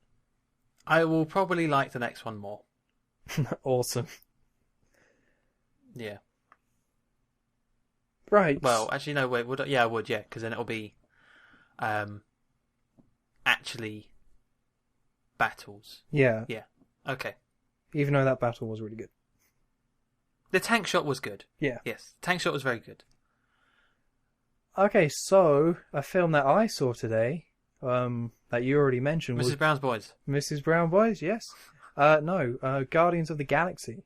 Oh yeah. I checked that out today, and that film. You say you hate it? That film's great. Oh. Why? Why do I have to hate it? Everyone's been saying it's so good. I wanted you to say something different. Oh, no, I'm boring. It's great. Damn. It's actually really good. You know me. I don't like most of the recent Marvel films. I liked Captain America 2 a lot because it had the whole thriller angle and, kind of going that direction. But I don't really like a lot of the characters in the Avengers, and I'm kind of a bit sick of them. But this, like, having a whole new kind of cast of characters, having it done in that kind of typical Marvel way, that, every Marvel film kind of has this similar feel. But having that feel be applied to, like, a space adventure really worked. Like, it really worked. And there's a lot of good comedy, but it has that, the universe is resting on them, but it's not quite as... It doesn't quite take that superhero angle, or the whole Superman thing, like, you have great responsibility. It doesn't, do any of that. It's just these people trying to do good, and they're just misfits. And visually, there's some amazing stuff in there too. The comedy is actually funny. Like, it actually made me laugh several times. So this film's great. Like, I think I might like it more than Captain America 2, just because I just don't like certain characters in these Marvel films. I don't like Black Widow. I think she's annoying. I think she just gets in the way. And I think the last reveal in Captain America 2 is just not that interesting about the Winter Soldier. But this film, Guardians of the Galaxy, it was just really solid. Like a really solid adventure or space adventure kind of film. And I really liked it. So I think this is kind of one of my top films of the year so far. And it does a job of doing enough different to separate it from Marvel films to make it interesting, but still keeping the same kind of feel and traditions of those films. So I thought it was awesome. That's very good. My one question concerning the film. Okay. How was bald Amy Pond? I didn't even know it was her until the end. And then my brother mentioned it. It was like, that's Amy Pond. I was like, oh, okay. Okay.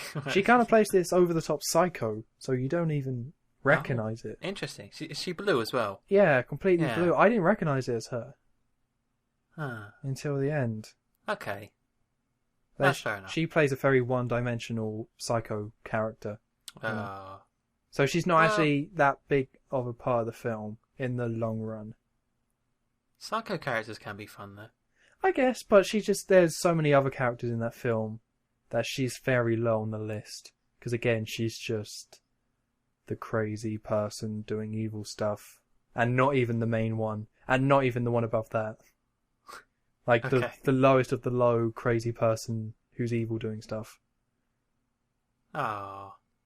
Oh, well, okay then. I just wondered because she is bald. Yeah. But I didn't notice. Okay. Yeah, that's good though. I will go see it at some point. Yeah, definitely do. I mean, it's made me a bit more optimistic about the Avengers 2. Not that much more, but still. Because recently I also saw Iron Man 3. And I thought it was alright. Mm-hmm.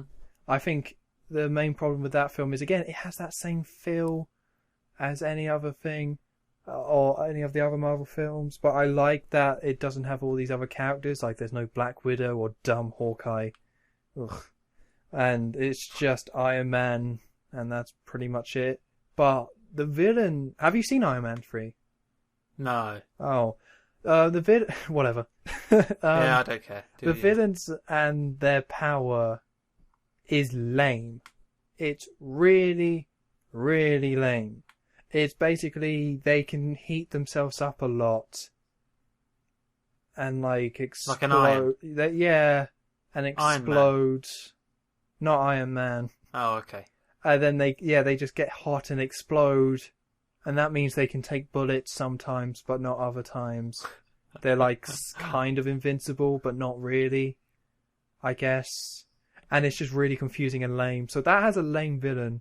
And also, with Iron Man 3, they pretty much spend the whole film making excuses to why Tony Stark is not in his Iron Man suit. Like, because he's an alcoholic. Yeah, just lame stuff like that. Like, really, he should be able to jump in his suit and have a good fight. But he gets attacked when his suit's like not charged up and not fully functional, and then he doesn't have it later on, and then in the end he finally gets it and wins. But it's just like, that was kind of lame. But it wasn't bad. It's definitely not a bad film. It's just, again, it was mostly the villains just being lame. We need good villains, people. Yeah, like, I didn't hate Tony Stark as well. Like, as I mentioned, when I watched The Avengers, I just was like, I'm so sick of Tony Stark and Iron Man and Robert Downey Jr. But watching Iron Man 3, like, having him be the main guy again, it worked. Like, I actually kind of got over that quite quickly. It's like, yeah, Iron Man. I was like back in with it. But then just, those villains are so lame. So lame. So it was alright. Well, haven't they like released all the films that are coming up, or was that just a rumor? Like all these titles that are going to come out in the next 8 years. Yeah, they put it out early. But then so it's real. Yeah, but then there's like a lot of untitled ones. Yeah. So there's some that's been announced. Like we got Doctor Strange. Yeah, Doctor Strange. Is that his name? I think so. I think so too. But yeah, all the Phase 3 stuff, or Phase 2, or whichever one it will be. That should be really interesting, seeing all these new people. Because watching Guardians of the Galaxy, like seeing new people having their own film, that was cool. And I think the reason why I'm sick of the Marvel films at the moment is because it's the same four guys, and they're very mediocre films recently. So I'm excited about all the new ones, about all the new people that are going to be shown, but at the moment I'm just not. But Guardians of the Galaxy has definitely helped, because that is actually a really good film. And it has that guy in it that everyone loves now, Chris Pratt. I loved him before it was cool. Even before Lego?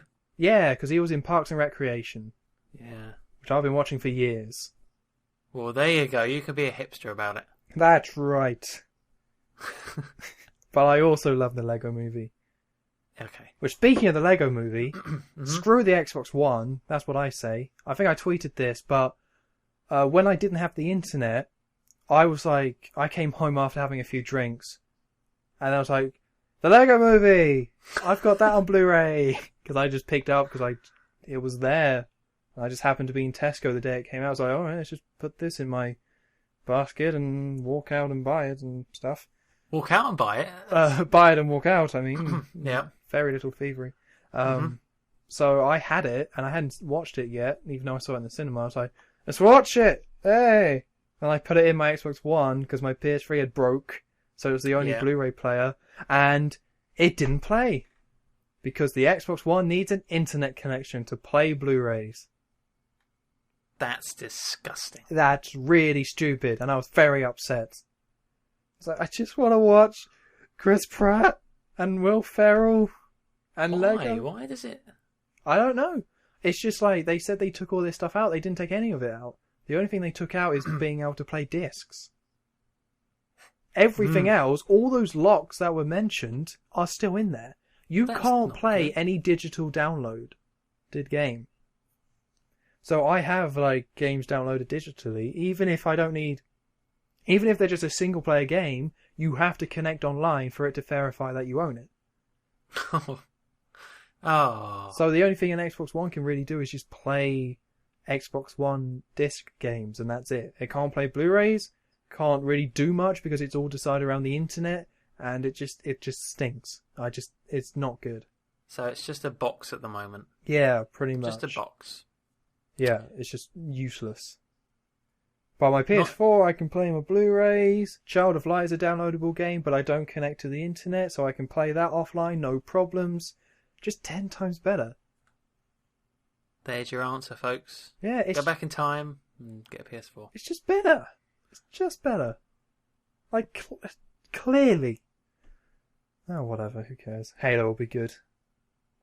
Yeah. Yeah. The new one or the collection? The collection. Ah. I'll play that first before I decide whether Halo 5 is going to be any good. Mm-hmm. And that's right, I get the final say on this, people. I will deem it good or bad. So, yeah, sure, you got my my pass for that. Awesome. That was a loud motorbike. It certainly was. Yeah. So, let me think. Okay, so one last film that I saw. Mrs. Brown's No Way What? Can you guess what it was? What other big In films the are last there 2 now? months? Oh, God. It's a biggie. No. You're going to hate yourself. In general. No, that's fine. I'll take the risk. You can't guess one big blockbuster from the summer.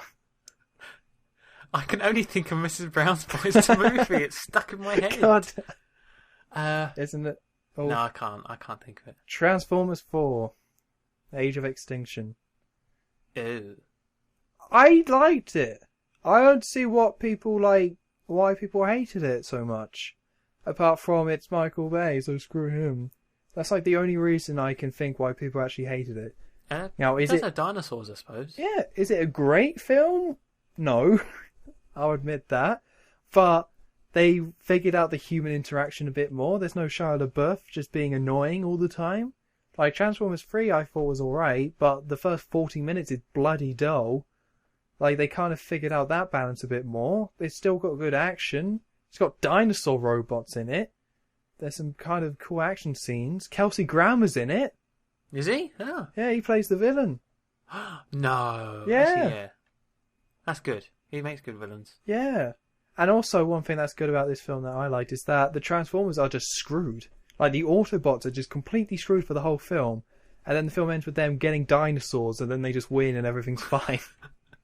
And I'm just like, yeah, that's how it should be. Like, they're just screwed because they're being hunted for the whole film. But then dinosaurs, so what are they going to do? They just, like, destroy everyone and just win. And then they're just like, well, that was fun.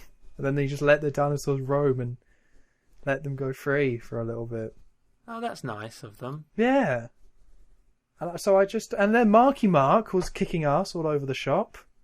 Oh, yeah, Marky Mark. Who doesn't like Marky Mark and Optimus Prime riding a dinosaur fighting, doing stuff? Fighting Frasier. I mean, it doesn't Yeah. get much better than that. Sideshow Bob's in there. And so, yes, Sideshow Bob, of course. So it's just one of those films where it's like, I can understand not loving it, but I don't quite understand the hate, apart from the hipster stuff. Like, I think it is just become an easy target. So because it does well, it's just like hit that Call of Duty level, you know? Where it's an easy target, people don't actually kind of give it a proper chance. They go in with their arms crossed, and then it's like, well, this film is very derogatory and derivative. And then it's like, it's just Transformers film. They got the robots. And then, of course, I don't care about Transformers that much, so that helps, I'll be honest. Like, people who love Transformers as a kid, who take it way too seriously.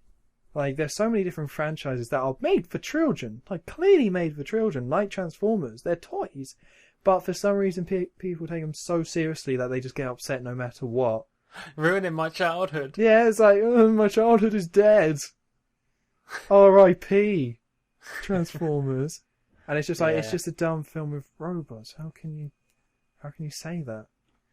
Yeah, well, and now you got, what's he doing now? Teenage Mutant Ninja Turtles to look forward to as well. Yeah, I think that's out in America. I'm not sure when it comes With out the here. creepy faces. I might go see it, but it's like I don't care about the Ninja Turtles. I just don't. Who cares? The Ninja Turtles. Who cares? What about if they were riding dinosaurs? Very good point, actually. I would see that. I didn't think. He's done it before. Made out of pizza. Oh, It just gets even better. I do like pizza. They like pizza as well. Cowabunga. Yeah, that's what they say. That's what they say. But no, like yeah. Transformers, I'll go see because it's big robots. Even though I don't care about them, I'll go see it because it's a big blockbuster. But Ninja Turtles, why would you see that if you like? I don't think you can go into a film like that cold, can you? Maybe it's the same thing with like we were just saying about their childhood. Maybe people who liked it when it was on before will go see it. Yeah. Because I'm also getting sick of people complaining. You don't see it that much, but everyone says how cartoons on nowadays suck, and it's just like you're so looking through it through your older eyes. What kind of cartoons? You know, just like they say, whatever the new cartoon is. I can't think of any off the top of my head. Ben 10. Yeah, you know, stuff like that, where people like look at new cartoons, even though Ben 10 I think is even now like 10 years old. Yeah, I think so. Yeah. So yeah, people, no matter what, new cartoons, for some reason people still keep up with them and then just say how they suck. And it's just like, just grow up, please. Yeah. Like, just realise that you liked your cartoons because you were young, and you should probably stop watching cartoons when you're old. That's why you don't like them. This is a bit of a tangent, but it's all in the same, like, it's the same mindset of just like overthinking stuff, caring too much, and just not letting things be, you know. Well, here's the thing about cartoons, right? There's no in over here in Britain. There's no actual on the terrestrial channels. There's no kids programs anymore. No. There's no CBBC. Yes, they're on their own channel. I don't think there's any CITV now either. And the only reason I'm thinking about cartoons was because I had a niece around and she was watching Peppa Pig on some Nicktoons, I think it was, and it suddenly dawned on me that I've not seen like a kids commercial, a toy commercial, in years. Oh, you know, those cheesy kids commercials. Yeah. And I finally watched one the other day, and it was for the same toy that I remember seeing when I was a kid. It's for like a Tooth Fairy board game where you put the tooth in the pillow and then I couldn't believe it was the same toy. They don't need to make new toys. It was the same Everyone thing. grows up. Like, it's brilliant. The market refreshes every, like, year. Yeah. I was like, this was when I was watching them. Oh. Yeah, that was just really weird. And now you're just old. Now I'm old. I now. remember this. I will not play the Tooth Fairy board game. Damn. Even though it did look kind of fun. Yes. You put the tooth in, you press a button, it magically changes into a coin. Yeah. I'll never know that experience. There's still time. You can. I could still play it on my own. I mean, if you're willing to fill up Lego Simpsons packets, I think that's on the same level as just playing Tooth Fairy board games. Yeah, it probably is, isn't it? It's not far off. I'll think about it. But no, it's like, I think people are like that with all entertainment, you know? Like, every generation says their music was the best at the time. And every generation says their films... Well, actually, no, films I think is a bit more open and all that. But just like toys and cartoons and all that. Cartoons, if you... I bet if we went back and watched the cartoons we watched, they would probably be really bad. I think... Some of them. Well, like the Peas one. Poddington Peas! Poddington Peas! Oh, I'm so glad you brought up the peas again. Yeah. Yeah. That's probably really bad. See, here's something I was thinking about the podcast, like, during the delay. Like, I want to get an Elgato so I can live stream. And I was thinking of doing, like, a live stream of the podcast, but mix things up and do it so it's us watching stuff. And that would be really cool. One of it would be Poddington Peas. Live commentary. Yeah, we just do a live stream where it's just us watching Poddington Peas. I think they're on YouTube, aren't they? Because we looked them up, so we could do that. Yeah, Google Hangouts, you can just watch YouTube videos straight up, so I might not even need the Elgato. Is that how that works? Oh. Yeah, I did it with a friend before. We just both... I'm not sure if you... a Google Hangout is like two people can just watch YouTube videos at the same time. So does it is the pause and play linked? Yeah, like, you synced both together. Yeah, and then you that's both good. type in stuff to add to the playlist, and then it gets played automatically. Whatever you've queued up, that you can both do it. That's really cool. I'm not sure if you can live stream that though. That might just be conversations, but something worth looking into. We can get some Piloting Peas up in here. That would just be an interesting experiment, wouldn't it? Yeah. Yeah. But that's something that I want to try and do at some point. Like live stream the podcast. Maybe just like get some videos playing. So if there's a trailer that we need to watch of a new game, we can like just watch it on the fly and then That's really good, talk about it, you know. I like that. But that's something in the future, like at some point. Yeah. Yeah, it needs planning for sure. Yeah, and that's a lot of effort. Yeah. I'd rather just moan about Marvel and Poddington Peas. Poddington Peas. One day. I'm trying to think of more cartoons, but yeah, they probably were awful. That was the only one, I think. The only one I watched as a kid was Poddington Peas. Well, I remember when I was a kid, loving the butt ugly Martians. Oh, We are the Martians. the butt ugly. Martians. I remember that. Oh, yeah. I loved that And as actually, a kid. actually, I did. That's really weird you say that because I did rewatch a clip of that not too long ago, Oh God. and it was awful. Yeah, I can imagine. Absolutely terrible. I It looked really bad as well. yeah, but I loved it. I loved it. I had little toys of them. It was great. Yeah, they were the butt ugly Martians. Yeah. Yeah. But, like, but then the ones that aren't terrible are either like the Simpsons, Futurama, like the ones in general that just hold up over time and aren't kid shows. Like the ones that are specifically kid shows, I think. What about just this is an don't interesting hold one up. because this is definitely a kid show, but I think it seems to have a sort of appeal. Arthur.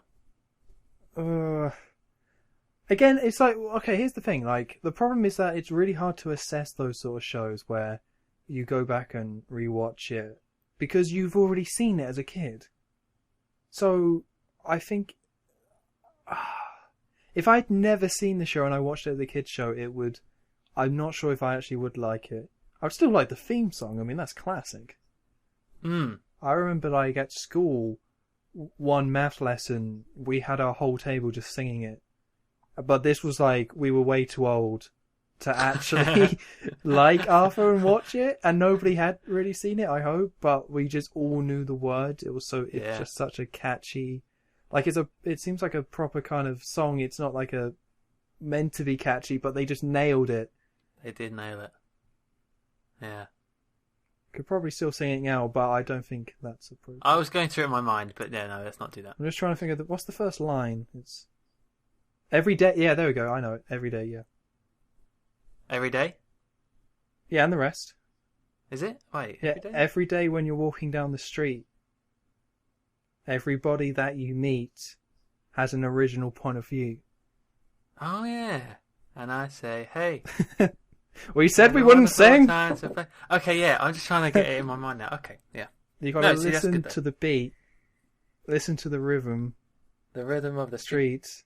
You got to open up your Open up your ears. Ears. You got to Get together and make things better. No, By working together. It's a simple message. And it comes from the heart. Believe in yourself. Believe in yourself. That's the place to start. There. Hey. That is it. Well done. Yeah, thank you. And there's some more, but And the rest. we won't butcher the rest of it. No, That's fine. because we nailed that, so Yeah. don't want to risk singing more of it and not doing well. No. Right, so I think we're coming to the end of the podcast now that Arthur has been sung and half sung and mentioned. So, any last things you want to bring up?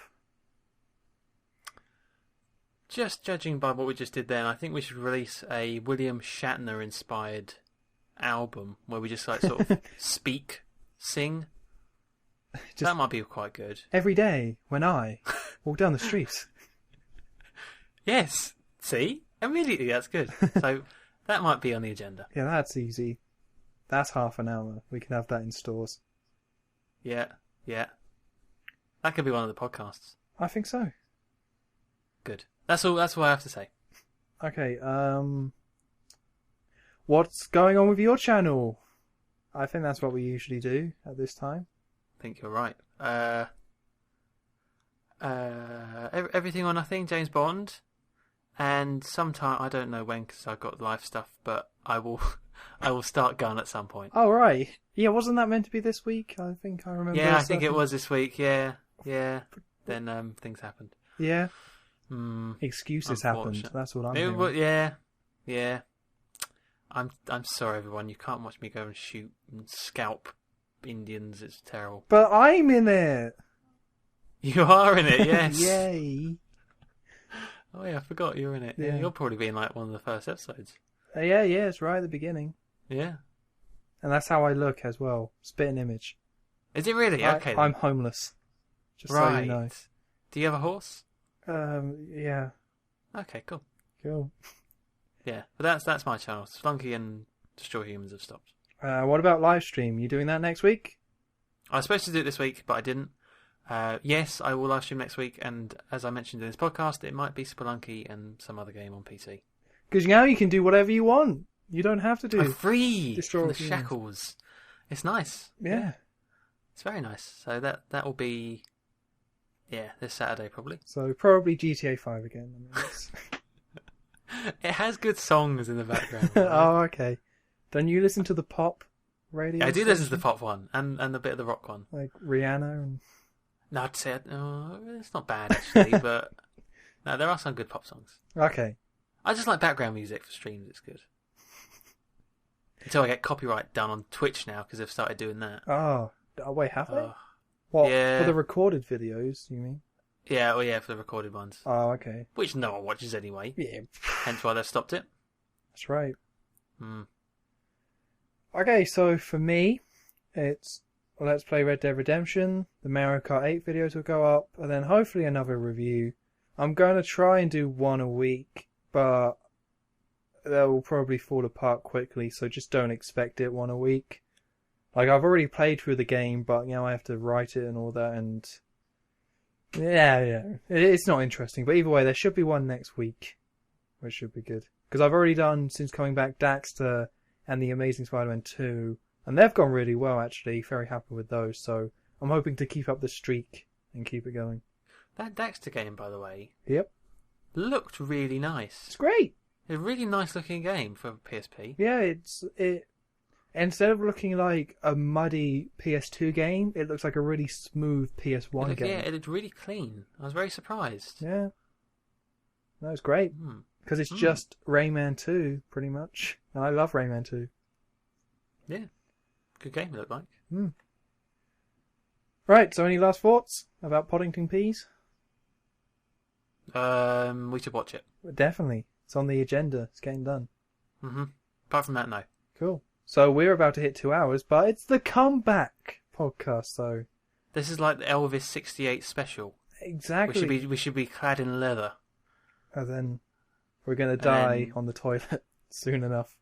We got, 9 more years? It's fine. 9 years we have to do this. Oh my god. I'm sorry. I'm so depressed, man. Then we can die on the toilet. Good. With cheeseburger in hand. I hope so. Good. Well, either way, thank you for coming back to the podcast. Thank you very much. And we will see, maybe not next week, we'll see.